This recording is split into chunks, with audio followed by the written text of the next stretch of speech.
ನಮ್ಮ ಬಿಡದಿಯ ಟೌನ್ಶಿಪ್ ವಿಚಾರದಲ್ಲಿ ಬಿಜೆಪಿಯವರು ಹಮ್ಮಿಕೊಂಡಿದ್ದಂಥ ಪ್ರತಿಭಟನಾ ರ್ಯಾಲಿ ಯಾತಕ್ಕೆ ಈ ಮಾತು ಹೇಳ್ತೀನಿ ಅಂತ ಹೇಳಿದ್ರೆ, ಇವತ್ತಿನ ಕರ್ಮಕಾಂಡಕ್ಕೆ ಅವರು ಕೂಡ ಪ್ರಮುಖವಾದಂಥ ಕಾರಣಕರ್ತರು.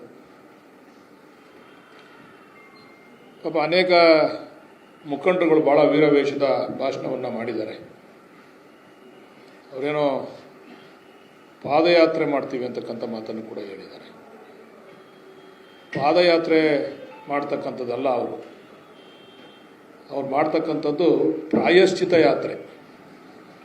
ಅವ್ರು ಮಾಡಿದಂಥ ಪಾಪಕ್ಕೆ ಪ್ರಾಯಶ್ಚಿತ ಮಾಡಲಿಕ್ಕೆ ಪ್ರಾಯಶ್ಚಿತ ಯಾತ್ರೆಯನ್ನು ಮಾಡ್ತಾ ಇದ್ದಾರೆ.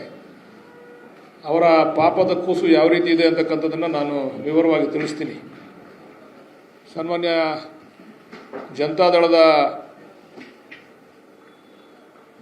ಯುವ ಘಟಕದ ಅಧ್ಯಕ್ಷರಾದಂಥ ನಿಖಿಲ್ ಕುಮಾರಸ್ವಾಮಿ ಅವರು ಒಂದು ಮಾತು ಹೇಳಿದ್ದಾರೆ.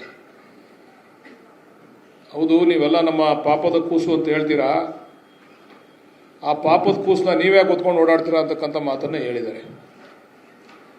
ನಿಖಿಲ್ ಕುಮಾರಸ್ವಾಮಿ ಅವ್ರಿಗೆ ಹೇಳಲಿಕ್ಕೆ ಇಚ್ಛೆಪಡ್ತೀನಿ, ಅವರ ಪಾಪದ ಕೂಸು ಅದು ಹ್ಯಾಂಡಿಕ್ಯಾಪ್.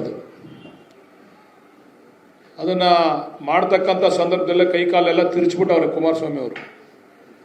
ಆ ಕೂಸು ಹಿಡಿತಕ್ಕಂಥ ಸಂದರ್ಭದಲ್ಲಿ ಅದಕ್ಕೆ ಕೈಕಾಲು ಏನೂ ಕೂಡ ಇಲ್ಲ. ಅವರ ಪಾಪದ ಕೂಸನ್ನು ನಾವು ಒತ್ಕೊಳ್ಳಿಲ್ಲ. ಮೊದಲು ಸನ್ಮಾನ್ಯ ಯಡಿಯೂರಪ್ಪನವ್ರು ಒತ್ಕೊಂಡ್ರು ಮೊದಲು ಅದನ್ನು. ಕುಮಾರಸ್ವಾಮಿಯವರ ಪಾಪದ ಕೂಸನ್ನು ಕುಮಾರಸ್ವಾಮಿಯವ್ರ ನಂತರ ಯಡಿಯೂರಪ್ಪನವ್ರು ಒತ್ಕೊಂಡ್ರು. ಯಡಿಯೂರಪ್ಪನವ್ರ ನಂತರ ಸದಾನಂದ ಗೌಡರು ಒತ್ಕೊಂಡ್ರು ಅದನ್ನು. ಅದಾದಮೇಲೆ ಜಗದೀಶ್ ಶೆಟ್ಟರು ಒತ್ಕೊಂಡ್ರು. ಅದಾದಮೇಲೆ ಬಸವರಾಜ ಬೊಮ್ಮಾಯಿ ಅವರು ಒತ್ಕೊಂಡ್ರು. ಈಗ ಕಡೆಯದಾಗಿ ಅದಕ್ಕೆಲ್ಲ ಸ್ವಲ್ಪ ಚಿಕಿತ್ಸೆ ಮಾಡಿ ನಾವು ಅಂತಿಮ ಹಂತಕ್ಕೆ ತಂದು ನಿಲ್ಲಿಸಿದ್ದೀವಿ ಆ ಪಾಪದ ಕೂಸು.